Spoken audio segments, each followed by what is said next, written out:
Congress leader Rahul Gandhi has visited the United Kingdom and delivered 2 lectures at Cambridge University. The last time Mr. Rahul Gandhi visited the university in March of 2023, he made some shocking allegations stating that there were a large number of political leaders who had Pegasus installed on their phone and that the democracy in India was under threat.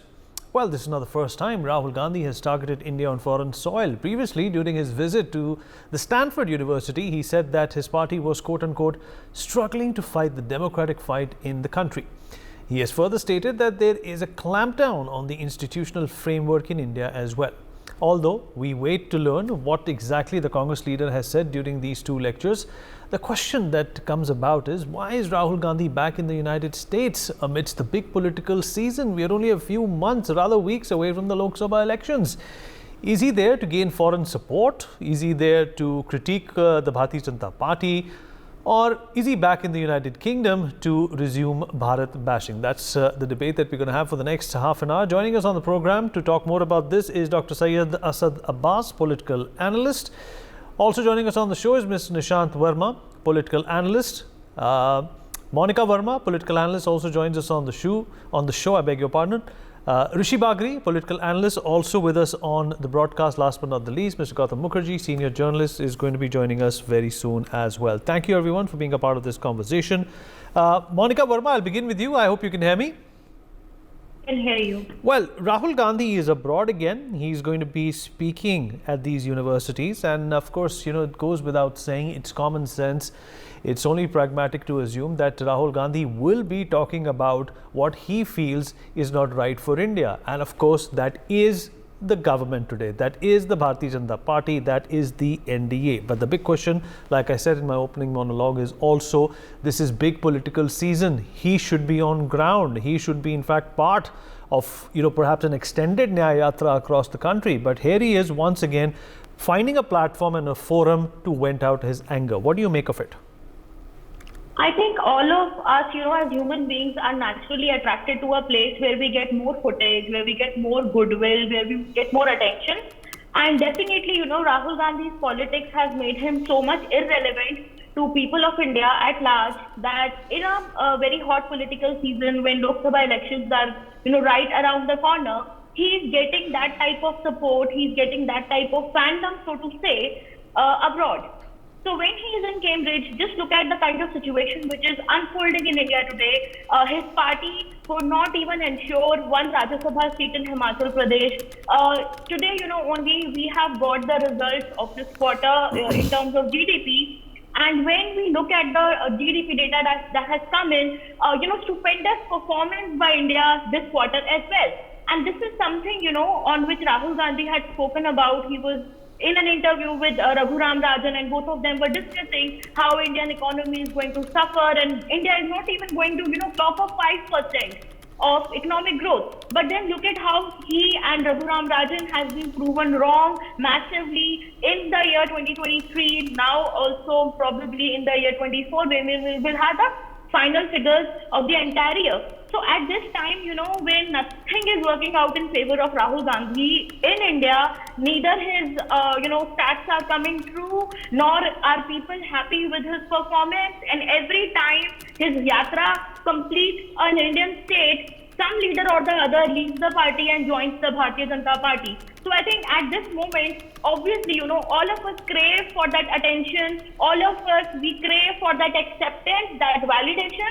And I think that validation, that acceptance, that love he's getting in the foreign quarters.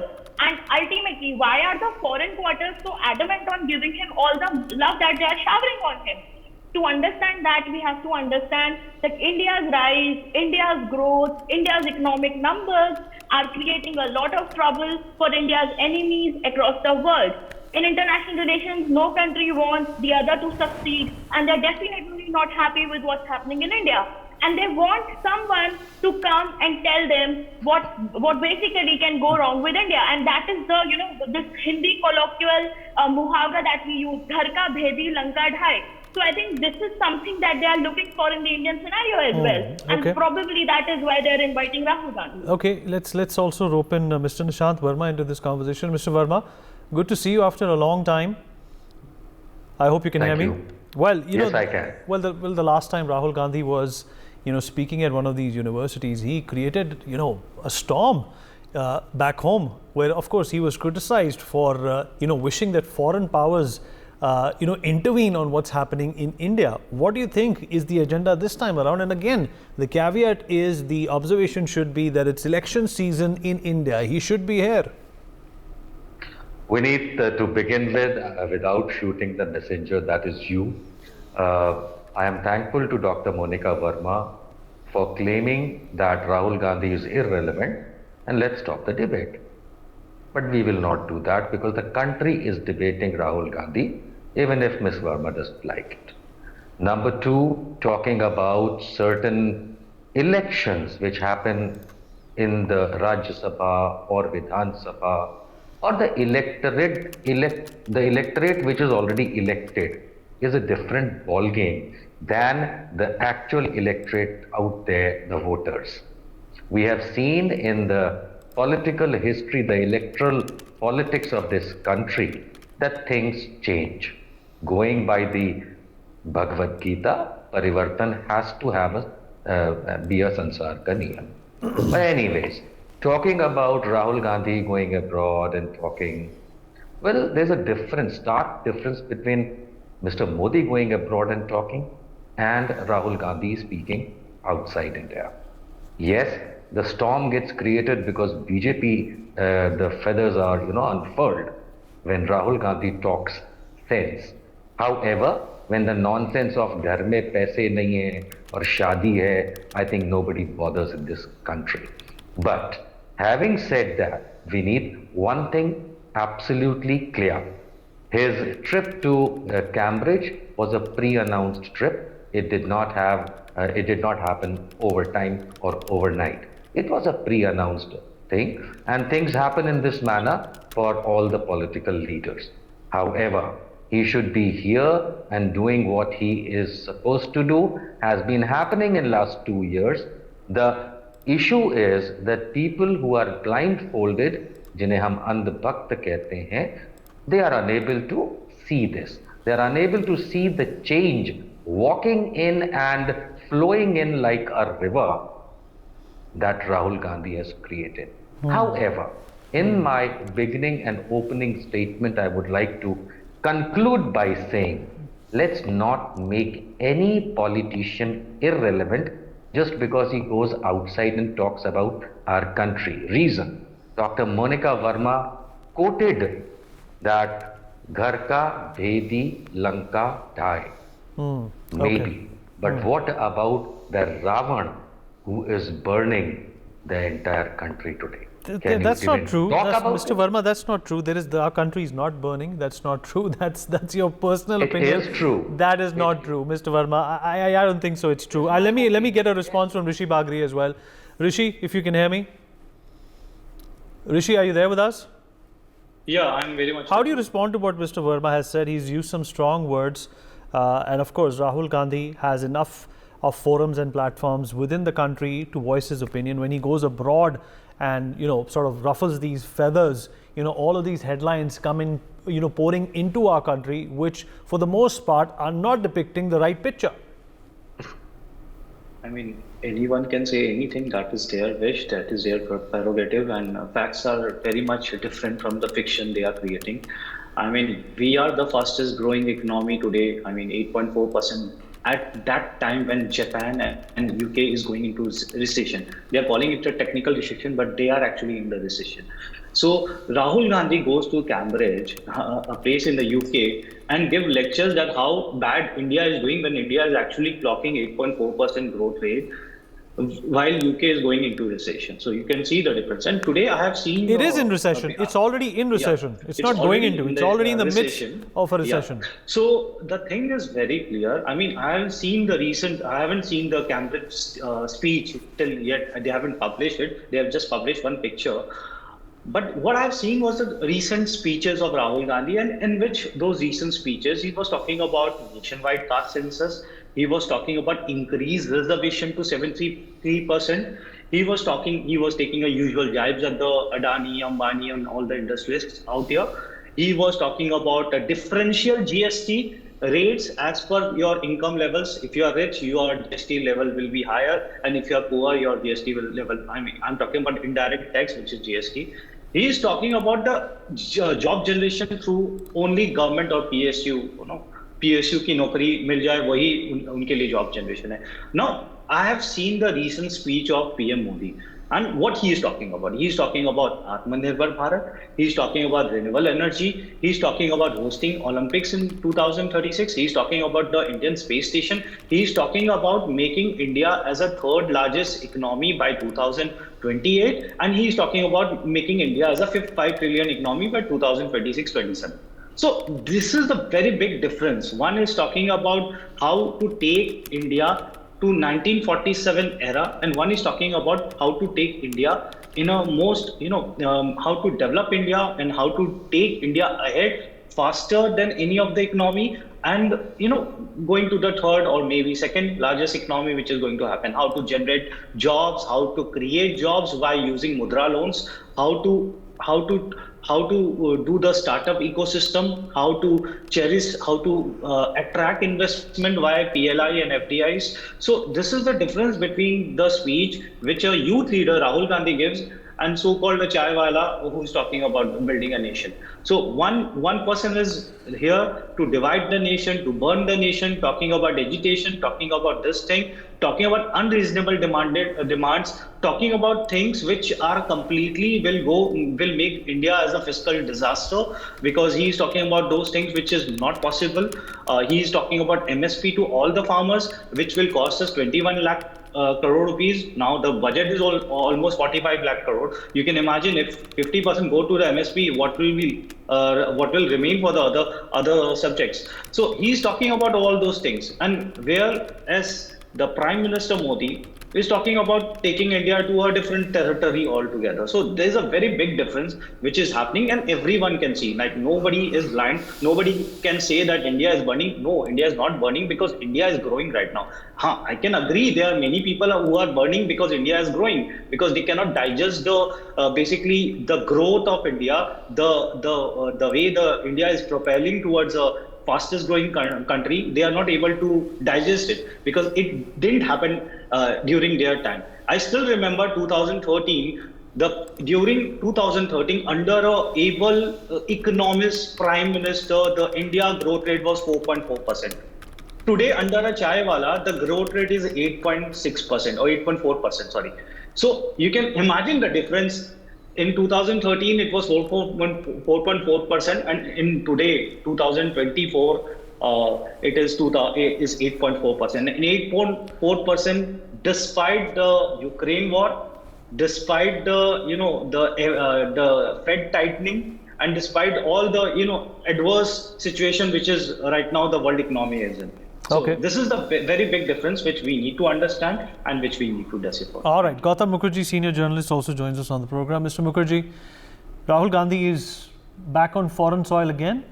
What can be expected of him? Is he going to indulge in BJP and India bashing again, or do you think that perhaps his focus has changed? Because the last outing that he made, which was March 2023, did not really pan out well, in the sense that he was criticized. In fact, he was even criticized by some of his own people.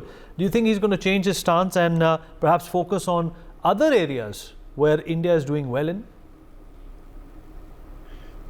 Well, what I find amazing is this man goes on a Rath Yatra east to west. Nobody gives a damn. He stops, starts, goes. Nobody's even paying any attention. Then right when he realizes that nothing's happening, he pushes off to England, and there he winds away to an audience that does not vote in India. He's trying to badmouth and create an opinion against India, and he actually aspires to be the Prime Minister of India. The Congress party and its leadership are completely lost in the wilderness. They have no clue. They complain about the same things over and over again, about lack of plurality, about the constitution being under attack, about democracy under threat. And all of it is very fine sounding, but it adds up to absolutely nothing. Meanwhile, there's all this happening in Himachal, not a word from the leadership. It is a very, very favorable thing to have an opposition like this for the ruling party and the NDA. And may it long last with its, gibberish and lack of direction. Yeah, Mr. Mukherjee, you're right. Let me also rope in Dr. Abbas into this conversation. He's been patiently listening to everyone. It's time that he responds to whatever he's heard. Dr. Abbas, do you think it's unbecoming of Rahul Gandhi to go abroad and criticize his own country?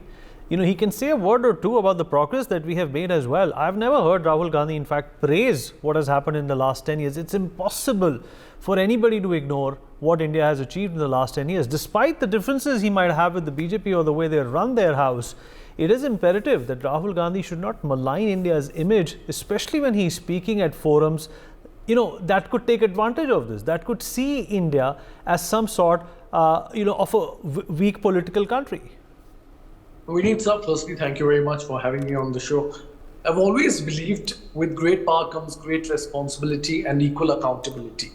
The fact of the matter, be it Rahul Gandhi or any leader from India, should always spoke of the beauty of the motherland, the nation that they belong. Well, there are two things, Vineet sir, if you look at. It is one thing to criticize the government in power. It is one thing to criticize the ruling government or the political party. And the other thing, when it has come to the country, to your nation, everyone, mind you, everyone must have the right word, united word, which must be sacrosanct. I think Rahul Gandhi should be a lot more responsible with his words. The second point I'd like to get into is Ms. Verma made a couple of points which are quite flawed. Very selectively, she's spoken about what happened in Himachal with the Congress party.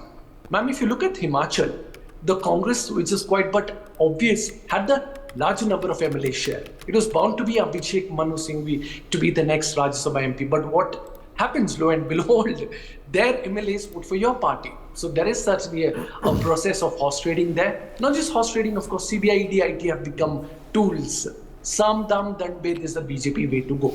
No, very selectively you speak of Himachal, ma'am. You don't speak of Congress here in Karnataka. Your leader lost, only one of your leaders won, whereas Congress 3 leaders were sent to the Rajya Sabha.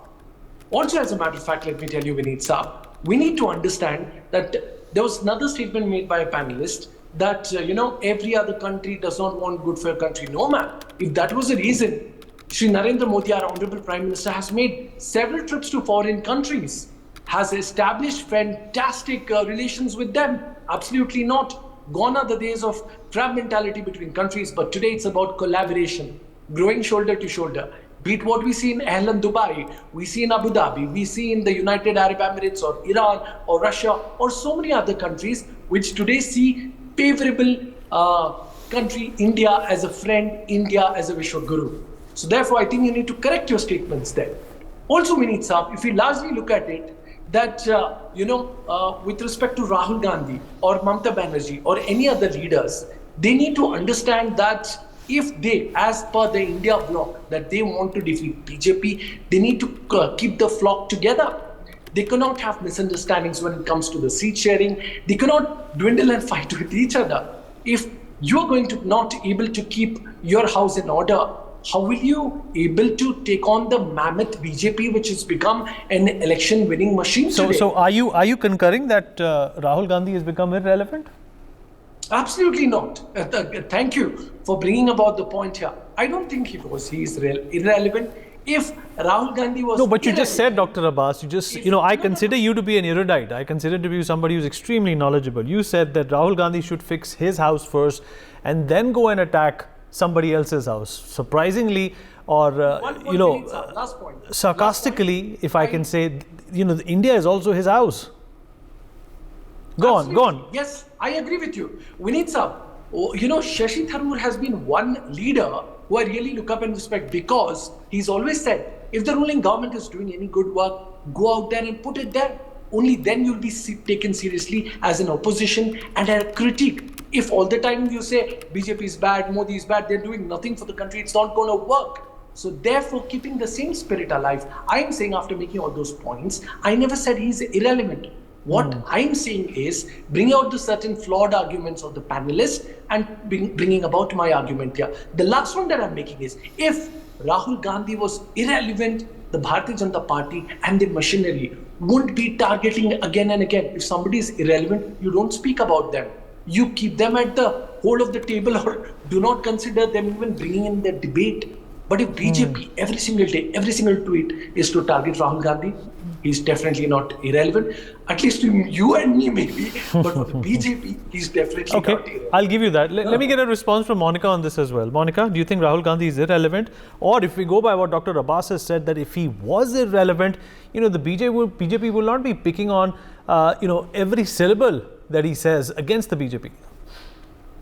I think we need, first of all, I'd like to clarify one thing. Mr. Abbas was, time and again he was repeating the fact that your party. Mr. Abbas may belong to Congress, but I do not have any sort of affiliation with BJP, by the way. I don't belong to the Congress, ma'am. Come on, that's wrong for you to say. Ask me, do I belong to Congress? Why were you saying that I belong to BJP? When did I tell you belong to BJP? You said your party. Really? I think okay, let's not make that an issue. I am not a Monica, of any political party. Monica, he was not talking to you about it. Let's not be petty, please. Just answer my question, please. I am not a spokesperson of any political party. We have heard that 10 so times, Monica. Please answer my question. So he is not right in telling me that your party. Do you want to answer the question, Monica, or should I move out to another panelist? Of course, I want to answer the question. Please go ahead, answer my question. But I also have to clarify what he was saying. I started out by saying that Rahul Gandhi is irrelevant, and I still maintain that Rahul Gandhi is irrelevant. And the reason why I say that Rahul Gandhi is irrelevant is because he himself thinks that he is. See, you cannot be in a country, you cannot be in a political party, but then at the same time, he himself doesn't believe in his capabilities. And probably that is why, like in the start of my debate only, I had said that he is contesting elections in India. He has still not, given up the leadership of his party. I don't think the Gandhis have a choice there. They have not, appointed someone else in their place. So until and unless the entire party is being led by the Gandhis, that relevance is not going to go there. And I also want to reiterate here that, when one political party has clearly said that, whatever happens, no matter how much talent is leaving Congress, how many leaders are leaving Congress every day, the Gandhis are still going to be in total control. I think that relevance is always going to be there. But then I also understand it is not because Rahul Gandhi is a very tall leader, but also it's because there is no other option. And that is how democracies work. Ruling parties, they are lucky. BJP is definitely very, very lucky that despite all of what is happening, the Congress is still not going for an alternative. But then why is Rahul Gandhi is irrelevant? That exactly is the moot point. And I think he himself understands that very well, that this will be the third time when in 2024 elections he again loses it, as we can already see it. I think that is one fact which is not going to change. And probably instead of fighting it out within the parameters of a democracy, instead of fighting it out within the parameters of electoral politics, he's doing it in a way where, he's introducing new elements in the entire mix. So him going to Cambridge at a time when he is more required to stand with the people of his party, when he is more required to carry on the yatra. Dr. Abbas, does this also, put a question mark on Rahul Gandhi's presence and intelligence when it comes to, the Lok Sabha elections? The BJP is considered to be, a juggernaut when it comes to election logistics and planning and strategies. Do you think this is exactly the problem with Rahul Gandhi, that he does not understand the sensitivity of this sacrosanct time? Vineet, sir, let me agree with you on that front. That time is the most important element in the world, and especially with politics, every second counts. Also, as a matter of fact, yes, I agree with you. The timing could have been much better than now. With a week or two from now, there could be model code of conduct in place. Also, we need to understand that if Rahul Gandhi was irrelevant, Stanford or Cambridge University or many other universities which have invited him for lectures and talks wouldn't There are so many world leaders. Why would they even care about a Rahul Gandhi if he was? Well, that's very easy to answer, Dr. Abbas. That's very easy to answer. You know, he does generate viral content, and you know they would want that, right? Who doesn't want that? Also, we need some. That's a good one. I give it to you. Of course, you know, probably the reason why the Bharatiya Janata Party feels jealous about this. On a lighter note, though, even my friend Rishi Bagri creates quite a good viral content on Twitter. But nevertheless, now coming straight to the point, we need some. The moot point here is Arun Jaitley Saab. You know, later Arun Jaitley Saab, an absolute statesman, wonderfully, beautifully said something about Rahul Gandhi. He told the BJP, I don't know why the BJP does not listen to him. Rahul Gandhi is a nobody. Do not listen to him. He's absolutely nothing. If so, why the BJP makes everything about Rahul Gandhi? The reason is, if somebody is irrelevant, Vineet Saab, but who else is there? But who else is there in Congress? But Dr. Abbas, who else is there? Who's left in Congress? Let's put it this way. Who's left in Congress to target if not Rahul Gandhi, right? All right. Rishi's been listening to you patiently. We have run out of time as well. Quick thought from Rishi as well, and then we wrap up. Rishi? I just want to add. Okay. 1 second, Dr. Abbas. 1 second, Dr. Abbas. Let Rishi also come in. Sure. I just want to say, obviously, Rahul Gandhi is not irrelevant, but he's fading towards irrelevance because there's a 2-3 statistics which you need to understand, that the vote share, the numbers of votes which in last 20 years has remained stagnant. I mean, it was around about 12 crore. Whereas under Modi's leadership, the BJP have tripled its vote share from 8 crore to 12 crore and maybe more in this 2024 election. So obviously the rise of Modi has actually, dwarfed the Rahul Gandhi's party. So that is one thing. And secondly, you need to understand, you need to respect the collective wisdom of the Indian voters. If Indian voters are voting Modi, so definitely Indian voters are getting something from the Modi. That is the reason they are voting Modi. That's, you need to understand. If they are not voting Rahul Gandhi, definitely something is definitely wrong with the Rahul Gandhi's approach towards the politics, right? I can tell you one thing which is very important, like you are talking about, when Modi talks about digital India, he gives us UPI. When he talks about education, he gives us 25 aims. One aims in Nehru's time and 25 aims during his time. That's a big difference. And he's talking about IITs, he's talking about IIMs, and all those, about the basic facilities like 12 crore toilet, 5 water, basic facilities which Congress unable to provide. So these are the basic facilities. Okay. All right. Bank account. All right, Rishi, we've run out of time, but definitely it's going to be interesting to see, everyone, what Rahul Gandhi says at this particular forum. We'll have ample opportunities to dissect and figure out and focus on what Rahul Gandhi is going to say this time and how controversial it is likely to be. It will be controversial, that is guaranteed. For more such videos, subscribe to the NewsX YouTube channel, hit the bell icon.